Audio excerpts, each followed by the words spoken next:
Hey, what's up guys? Welcome back to another review, this time of set 40917, the Darksaber. This was a May 4th promotion this year. If you spent 160, I think, or more, might be 140, but either way, you spent the limit and you got this as a gift with purchase. It has 278 pieces, no minifigure, of course, and it looks decent enough, you know.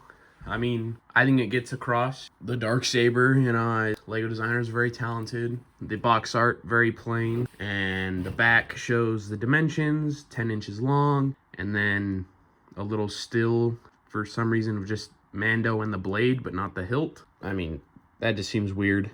I'm sure you could find a still from the shows where the hilt is in full view, but whatever. Top of the box has the name in some different languages, plus a piece for scale of the set. And then the side of the box shows the hilt as well in better detail. And you open it up with the tape right here. Looks like 4 bags total, plus a couple of loose, bigger pieces. For some reason, the second bag has a red stripe. I don't know what that's about. Never seen that before, but whatever. The instruction manual is kind of neat. Most instruction manuals are especially plain, but it's got the first half of the saber and then it continues on the back. You know, nothing crazy, but better at least, I'd say, than what it is usually. Not that it's a big deal or anything. Inside, it's just got a little tiny bit about the Darksaber and then starts in on the instructions, so feel free to read that, I guess, if you'd like. But let's get this set built.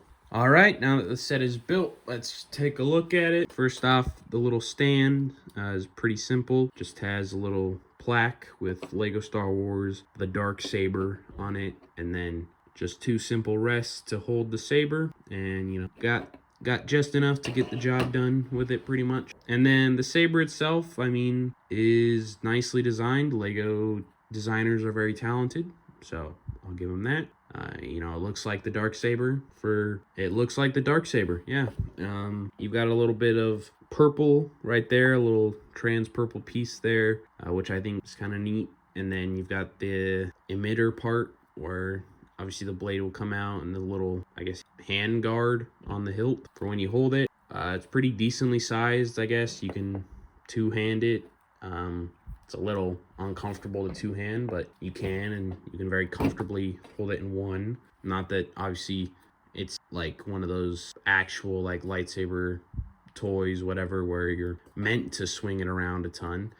But it is comfortable enough to hold and swing around, you know. A lot of rounded pieces, so it's pretty smooth. You got the little piece at the end here as well. I gotta say, like, I think it is probably a hot take. I generally don't care for the Darksaber as a design or a thing. And I do think, I don't like the striping. It just is what it is. I just don't think it looks good, personally. Obviously, that's just aesthetic preference. But, I don't know, it just looks bad to me. So, I would have preferred a different lightsaber at the end of the day. But, I get it, you know, Mandalorian movie coming out, they're severely pushing that like crazy with a lot of sets and stuff. So obviously the May 4th promos are also going to be Mando related, and this is probably the best choice for a cool Mando promo if you're gonna do one, which again, they're pushing that movie and all the sets like down your throat. But not badly designed, just not my personal favorite lightsaber in Star Wars or anything. So Luke's lightsaber or something would have been cooler to me. But I think that one was already released a while back, I guess. But that's all I have for this one. If you enjoyed the video and you want to see more, make sure to leave a like and subscribe. I'll see you in the next one. Peace.